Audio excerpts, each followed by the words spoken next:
Hello दोस्तों, चलिए आज हम देखते हैं वेरी इंपॉर्टेंट टॉपिक क्या है काउंसिल ऑफ मिनिस्टर।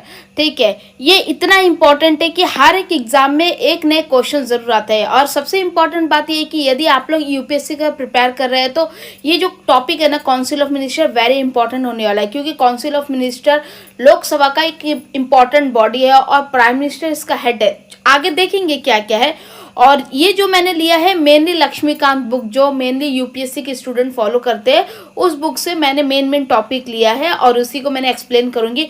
और यदि मैं आप लोग ये सारे जितने भी मैंने ये लेक्चर में पढ़ाऊंगी बस इतना ही पढ़ लीजिए, काफ़ी है, आपका सारा का सारा एमसीक्यू क्लियर हो जाएगा। मैं नहीं कहूँगी कि आप इससे ज़्यादा पढ़े, बस इतना ही फॉलो करें। ठीक है, तो चलिए शुरू करते हैं। सबसे पहला चीज़ देखिए, काउंसिल ऑफ मिनिस्टर क्या है, मीनिंग क्या है और उसका कॉन्स्टिट्यूशन में क्या क्या प्रोविजन है। सबसे पहला देखिए, ये इसका मीनिंग है कि ये एक ऐसा बॉडी है जो प्रेसिडेंट को एड एंड एडवाइस करेगा। मतलब कि काउंसिल ऑफ मिनिस्टर प्रेसिडेंट को एडवाइस करेगा, मतलब क्या हुआ है, एक एडवाइजरी बॉडी है। ठीक है, लेकिन very important, it is a real executive authority of the country. क्या है, रियल एग्जीक्यूटिव अथॉरिटी है, मतलब इसका जो एडवाइस है ना ये बाइंडिंग है, लगभग बाइंडिंग है। भला ये कॉन्स्टिट्यूशन में बताया नहीं गया है कि इसका एडवाइस बाइंडिंग है, but as per the norm ये देखा जाएगा कि जो भी एडवाइस प्रेसिडेंट को देगा वो प्रेसिडेंट बॉन्ड है उसको करने के लिए। ठीक है, बाइंडिंग है। ठीक है, नेक्स्ट अभी इसका कॉन्स्टिट्यूशनल प्रोविजन क्या है। देखिए आर्टिकल जो 74 है ना, इंपॉर्टेंट है आर्टिकल, याद रखिएगा। Article 74 deal with council of minister. यहाँ ये क्या बोलता है कि council of minister to aid president. ठीक है, काउंसिल ऑफ मिनिस्टर का रेस्पॉन्सिबिलिटी बताता है आर्टिकल 74। क्या बोलता है, इसका रेस्पॉन्सिबिलिटी ये है कि ये प्रेसिडेंट को एडवाइस करना। ठीक है, और आर्टिकल 75 क्या कहता है, आर्टिकल 75 क्या कहता है, prime minister and ministers appointed by the president collective responsible to Lok Sabha. ये बोला है कि ये जो प्रेसिडेंट है, ऑलरेडी हमने प्राइम मिनिस्टर चैप्टर में देखा है कि क्या ये prime minister as well as other जो मिनिस्ट्रीज है उसको कौन अपॉइंट करता, प्रेसिडेंट। ठीक है, तो यहाँ पर 75 आर्टिकल में ये बताया गया कि जो ये जो प्राइम मिनिस्टर है और जो अदर मिनिस्ट्रीज है जिसको प्रेसिडेंट अपॉइंट करता है, ये सब किसका प्रति रेस्पॉन्सिबल है, किसका प्रति, लोकसभा। ठीक है, लोकसभा याद रखिएगा।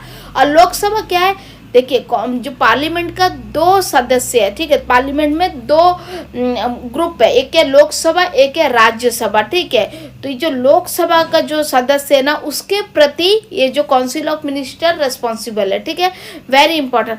अभी जो काउंसिल ऑफ मिनिस्टर है ना ये कहीं बाहर का मेंबर नहीं है, यही जो लोकसभा है ना और राज्यसभा यही से चुनिंदा इंपॉर्टेंट पर्सन है मिनिस्टर, उनको मिनिस्ट्रीज का पोस्ट दिया जाता है, तो इसी को काउंसिल ऑफ मिनिस्टर बोलते हैं। ठीक है, चलिए नेक्स्ट देखते हैं। अभी जो काउंसिल ऑफ मिनिस्टर है इसका स्ट्रेंथ कितना होना चाहिए। देखिए बताया as per the article 75(1)(a), article 75(1)(a) का तहत इनका जो स्ट्रेंथ है 15% of the total strength of Lok Sabha.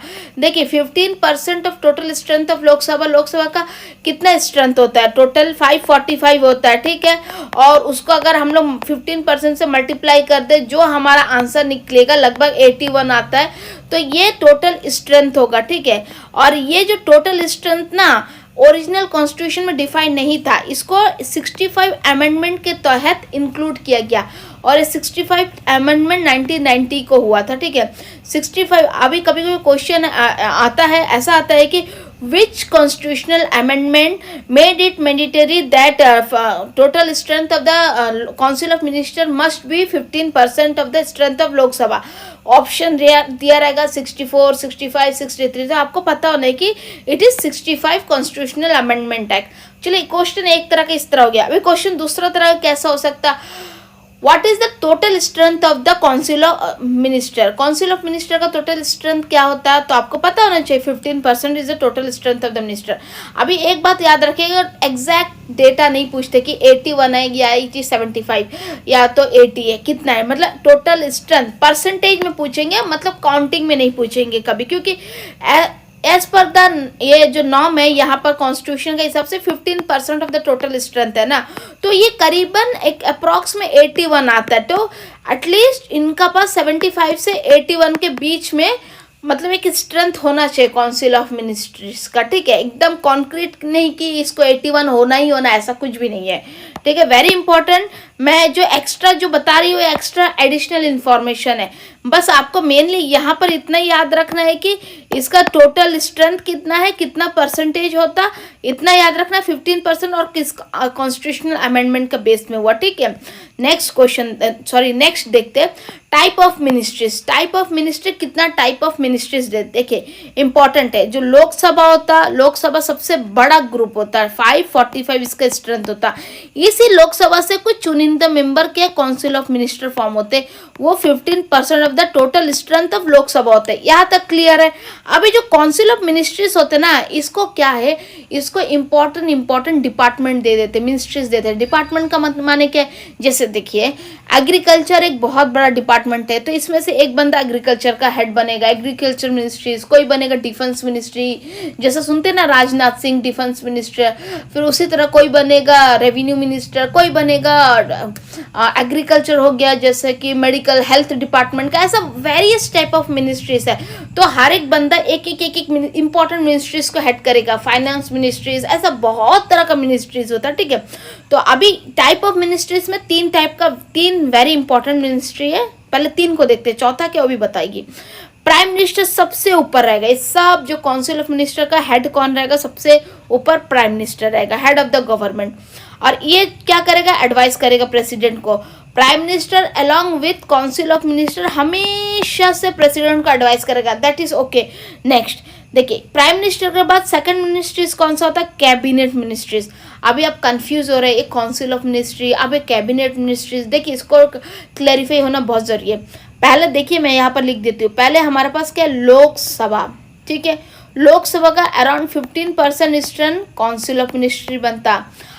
Council of ministries का नीचे ना, उससे काउंसिल ऑफ मिनिस्ट्रीज का कुछ चुनिंदा मेंबर आके कैबिनेट मिनिस्ट्रीज बनता। ठीक है, कैबिनेट मिनिस्ट्रीज का स्ट्रेंथ कॉन्स्टिट्यूशन में डिफाइन नहीं है, लेकिन ये अराउंड 15 to 20 इतना ही स्ट्रेंथ रहता है। ठीक है, और कैबिनेट जो मिनिस्ट्रीज रहेगा ना, एक कोर बॉडी, याद रखिएगा, ये जो कैबिनेट मिनिस्ट्रीज एकदम कोर बॉडी है। इसमें प्राइम मिनिस्टर तो रहेगा ही रहेगा, साथ में उनका जो चाहिए कुछ मिनिस्टर्स रहेंगे इम्पोर्टेंट, और एक कोर बॉडी है।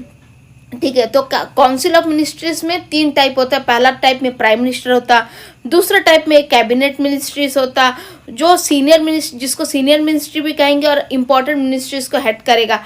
और तीसरा नंबर है मिनिस्ट्रीज ऑफ स्टेट। ठीक है, मिनिस्टर ऑफ स्टेट, उनको क्या है, इंडिपेंडेंट चार्ज रहता है। ठीक है, और ये जो मिनिस्टर है हैंडल करता मिनिस्ट्रीज को विदाउट कैबिनेट मिनिस्टर, मतलब इसको इंडिपेंडेंट चार्ज देते हैं, इनको कैबिनेट मिनिस्टर का असिस्टेंस का जरूरत नहीं है, खुद ही हैंडल कर सकते हैं। तो कितना तरह का मिनिस्टर याद रखिए, पहला है प्राइम मिनिस्टर सबसे ऊपर, उसके नीचे कैबिनेट मिनिस्टर, उसके नीचे मिनिस्टर्स ऑफ स्टेट। ठीक है, अब जो चौथा टाइप का आते हैं, जो चौथा फोर्थ टाइप का जो बताया ना, ministry of the state with cabinet minister, इसका ये मतलब है, ये जो चौथा टाइप का जो मिनिस्टर है ना, इसको कैबिनेट जो मिनिस्टर है ना उसका साथ अटैच किया जाता और वो उनको असिस्ट करता कैबिनेट मिनिस्ट्रीज को। ठीक है, तो ये चौथा टाइप का हुआ। तो तीन टाइप इंडिपेंडेंट रहते हैं, चौथा टाइप किसके ऊपर डिपेंड रहता है, जो सेकंड जो कैबिनेट मिनिस्ट्री है ना उसका साथ अटैच रहता चौथा टाइप, इसीलिए मैंने चौथा को ज़्यादा नहीं मेंशन किया। ठीक है, तो ये हो गया टाइप ऑफ मिनिस्ट्रीज। नेक्स्ट देखते हैं, अब very very very important responsibility क्या है। देखिए यहाँ से हमेशा से क्वेश्चन आता ही आता, responsibilities of cabinet council of ministry. सबसे पहला रेस्पॉन्सिबिलिटी है कलेक्टिव रेस्पॉन्सिबिलिटी, याद रखिएगा कलेक्टिव। ये जो काउंसिल ऑफ मिनिस्ट्री है ना, अभी एग्जाम में आता है कि what is meant by collective responsibility. ठीक है, कलेक्टिव रेस्पॉन्सिबिलिटी का मतलब है कि जो एंटायर जो काउंसिल ऑफ मिनिस्ट्री होगा, जो 15% of the strength of total strength of the Lok Sabha जो रहेगा ना, 15% ऑफ द मेंबर जो लोकसभा का स्ट्रेंथ रहेगा, ये जो एंटायर पर्सन है ना, वो लोकसभा के प्रति रेस्पॉन्सिबल रहेंगे। इसका क्या मायने हुआ, देखिए लोकसभा का जो मेंबर है ना, लोकसभा में जो पर्सन होते हैं उसको क्या बोलते हैं, मेंबर ऑफ पार्लियामेंट। ठीक है, मेंबर एमपीज बोलते हैं। ये एमपीज, मान लीजिए कोई एक एमपी है, अपना एरिया का एमपी क्या करेगा, रोड्स रिलेटेड कुछ भी एक सवाल उठाएगा, हमारे यहाँ में रोड नहीं बन रहा है, हमारा यहाँ में हाईवे में ये इशू है, तो ये सवाल कहाँ पर उठाएगा, पार्लियामेंट में। और ये जो सवाल है इसका जवाब कौन देना है, जो काउंसिल ऑफ मिनिस्ट्रीज या तो कैबिनेट मिनिस्ट्रीज में जो जो हाईवे रोडवे का इंचार्ज रहेगा, जो उस मिनिस्ट्री को हेल्ड किया रहेगा, वो जवाबदेह रहेगा। मतलब जो जवाब देता वो क्या है, रिस्पॉन्सिबिलिटी होल्ड करता ना, तभी तो जवाब देता है ना। तो इसका यही मतलब है कि जो काउंसिल ऑफ मिनिस्टर है ना, ये कलेक्टिव किसका प्रति रिस्पॉन्सिबल है, लोकसभा के मेंबर के प्रति रिस्पॉन्सिबल है, ठीक है।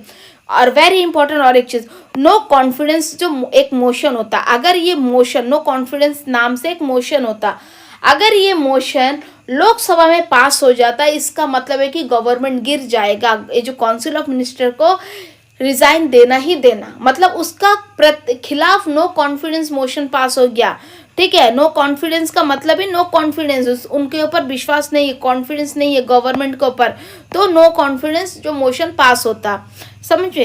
ये वेरी इंपॉर्टेंट है, collective responsibility, no confidential motion important. अब इसके अलावा अभी कलेक्टिव रिस्पॉन्सिबिलिटी तो है, क्या उनका इंडिविजुअल रिस्पॉन्सिबिलिटी है? एब्सोल्युटली है, इंडिविजुअल रिस्पॉन्सिबिलिटी है। ये जो 15% of the total strength of the Lok Sabha जो मेंबर होते हैं ना, ये अकेला सिंगल भी रिस्पॉन्सिबल है अपना डिपार्टमेंट के प्रति, मिनिस्ट्रीज के प्रति, मिनिस्टर के प्रति, ठीक है। इनको खुद से एक जिम्मेदारी है, ऐसा नहीं कि वो एक मिनिस्टर बन गए अपना मर्जी से कुछ भी कर सकते, नहीं, उसके ऊपर रिस्पॉन्सिबिलिटी है। तो इंडिविजुअल रिस्पॉन्सिबिलिटी भी है, कलेक्टिवली रिस्पॉन्सिबिलिटी भी है, और नो कॉन्फिडेंशियल मोशन एक ऐसा मोशन है, अगर लोकसभा में पास हो जाएगा तो एंटायर काउंसिल ऑफ मिनिस्टर को रेजिग्नेशन देना पड़ेगा, ठीक है। Very important. अभी प्राइम मिनिस्टर का रोल क्या है, वेरी इंपॉर्टेंट है, थोड़ा जानते हैं। देखिए, प्राइम मिनिस्टर ऑफ इंडिया के काउंसिल ऑफ मिनिस्टर का हेड है, ठीक है, हेड है काउंसिल ऑफ मिनिस्टर, और या फिर कैबिनेट मिनिस्टर, उनका हेड है प्राइम मिनिस्टर, ठीक है। और प्राइम मिनिस्टर क्या है, इसका मतलब prime minister is the head of the government, पूरा का पूरा एंटायर गवर्नमेंट के हेड है, ठीक है।